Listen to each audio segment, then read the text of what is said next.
자, 이번 소식은 사건 관련 소식입니다. 30대 의대생이 자택에서 투신해서 자살을 했다고 하는데요. 어떤 속사정이 있었길래 그런 건지 궁금합니다. 지금부터 자세히 한번 알아보겠습니다. 이남 팀장, 자, 타워팰리스에 살던, 타워팰리스라고 하면은 대한민국 부의 상징인 곳이잖아요. 네. 그렇죠? 어떤 일이 있었던 겁니까? 안타까운 소식인데요. 35살의 늦깎이 의대생 고모 씨. 결국은 의사시험에 연속 2회 낙방한 것에 굉장히 비관을 해서 어제 오전 바로 타워팰리스에서 투신을 해서 숨졌습니다. 예. 바로 이 늦깎이 의대생 고모 씨는요, 2013년에 지방 소재 의대를 졸업했습니다. 좀 늦게 이제 대학에 들어가고요. 요즘은 얼마나 의대 들어가기가 힘듭니까? 그런데 한 차례 의사 면허 시험에 낙방을 하고 또 2014년에 또다시 한 번 더 2차 시험 낙방을 하면서 바로 이 고 씨가 우울증 증세에 시달려 왔고요. 결국 어제 이렇게 자살을 하기에 이르렀습니다. 예. 저도 뭐 대학 시험에서 몇 번 떨어져 본 적이 있어가지고 이 심정이 공감은 가는데 정말 이 우울증까지 올 정도로 아마 심리적인 압박감이 컸던 것 같아요. 유해 교수님. 네, 의대를 나오면 우리가 그 과를 나왔을 때 그 전공을 확실하게 살릴 수 있는 과가 몇 개 없습니다. 예. 의대를 나오면 대부분 다 의사가 되죠. 하지만 의사 면허 시험에 떨어졌기 때문에 인턴도 될 수가 없는 상태입니다. 지금 저분은. 그런데 2번을 떨어졌습니다. 우울증이 심했겠죠. 예. 여기서 우리가 의대 공부 한계점을 보여주는 것입니다. 뭐냐면요, 무조건 의대만 가라. 의대만 가라.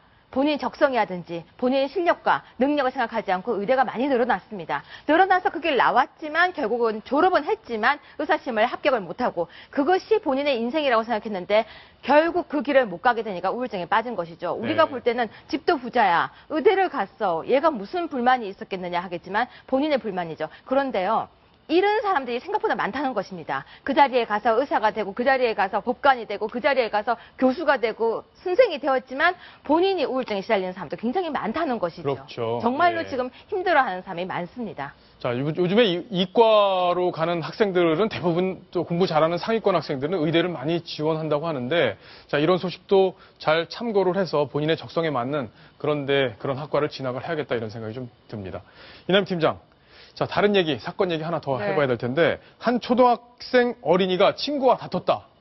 뭐 그럴 수 있잖아요. 그렇죠. 그런데 경찰이 그걸 내사를 했다. 이게 무슨 얘기인가요? 아마 시청자분들도 깜짝 놀라실 텐데요. 네. 지난해 여름의 일입니다. 바로 10살 초등학교 3학년 A군의 집으로 경찰에 한 통의 전화가 걸려옵니다. 이 A군의 어머니는 이런 내용으로 전화를 받았습니다. 예. 자, A군에 대해서 학교 폭력으로 내사를 해왔다.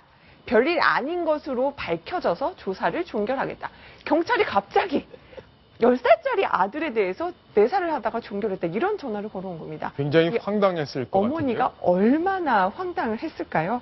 그런데 이제 이 경찰도 알고 보니 그 A군이 다니던 학교 학생의 부모로 알려졌다는 거죠. 아, 그렇군요. 네. 자, 그럼 뭔가 석연치 않은 그런 네. 부분이 좀 있네요. 단순히 아이의 어떤 그런 싸움, 그것 때문만은 아닐 수도 있겠다 하는 생각도 드는데, 이 학부모, 이 A군의 학부모, 어떤 심정이었을지 궁금한데, 목소리를 한번 직접 들어보시겠습니다. 체육 시간에 좀 트러블이 있었다는 정도만 얘기를 하고 더 이상은 뭐 얘기를 안 하시더라고요. 같은 반 된 적이 한 번도 없어요. 엄마, 경찰이 아빠인 애들은 내가 걔네랑 놀면도 안 되고 걔랑 싸우면 안 되지 이렇게 얘기해요. 걔도 그만큼 상처를 받았던 거거든. 체육 시간에 친구랑 싸운 적 있어요? 안 싸웠어요. 안 싸웠다고 그러는데, 그러니까 그 경찰관이죠. 이 내사를 해온 경찰관의 자녀와 네. 이 A군은 싸운 적이 없다는 겁니다. 아, 그렇군요. 그런데 왜 이게 경찰이 내사까지 하게 됐을까요? A군 측에서는 이 사실을 한번 이렇게 보는데 이 A군의 친구와 잠시 뭐 이렇게 다툼이 있었는데 A군의 친구, 또 다른 중간에 누가 다른 친구죠. 사람이 중간에 있군요. 있는 또 다른 친구인데 예. 그 친구의 아버지도 경찰이라는 겁니다. 예. 그러니까 그 뭔가 좀 경찰 그림이 이제 퍼즐이 아버지가 좀 맞춰지는. 근데 이번에 그런 내사를 하게 된 그 예. 경찰관과 뭔가 이렇게 얘기가 있어서 결국은 이 학교 폭력 건으로 이 초등학교 3학년짜리의 다툼이 결국 내사까지 하게 된 게 아니냐. 예. 이렇게 A군 부모 측은 이렇게 지금 네. 의심을 하고 이 있습니다. 부분은 제가 설명을 조금 더 드리겠습니다. 우리 현재 소년법에는요, 네. 촉법 소년, 우범 소년, 범죄 소년 이렇게 범죄를 나누고 있는데요. 범죄를 저지르지 않아도 우범, 저지를 것과 같은 아이에 대한 처분이 있습니다. 그래서요, 그 나이가 10살부터 시작입니다. 아, 그래요? 그러니까 이 아이들이 해당되는 거예요. 그 나이에 네. 들어가게 되는데요. 가만히 그 법을 들여다보면 참 재밌는 것이 있습니다. 가출을 할 것 같은 아이들에 대해서도 이렇게 조사를 할 수 있도록 되어 있는데요. 그렇다면 우범, 범죄를 저지를 것 같은 아이, 그건 규정이 없어요. 네. 아주 명확한 규정이 없기 때문에 방금처럼 이렇게 첩보, 내사 이게 가능해지는 법의 구조입니다. 소년법은 어른에 대한 법이 아니라 아이들을 위한 법인데요. 아무도 관심을 갖고 있지 않습니다. 그래서 예. 편의성을 위주로 만들고 있기 때문에 지금 이런 문제가 발생하게 되는 것입니다. 아이는 절대 어른의 축소판이 아니거든요. 그래서 다른 법이 만들어졌는데 그 법에 관심을 안 가지게 되니까 이렇게 어려운 단어로 촉법 소년, 예. 말도 어렵죠. 우범 소년. 그렇기 때문에 이런 문제가 앞으로도 또 있을 수가 있는데 오늘 이 기사가 나가서 정말 문제점을 인식하고 다시 그 법을 바꾸려고 해야 되는데 또 이렇게 그냥 흥미주로 어머 이런 일이 있었지 하고 지나가 버리면 안 된다는 것이죠. 예. 자, 이 문제의 경찰관 과연 이 사실을 인정할지 안 할지도 궁금한데 본인의 반론도 좀 들어볼 필요가 있겠습니다. 목소리 한번 들어보시겠습니다.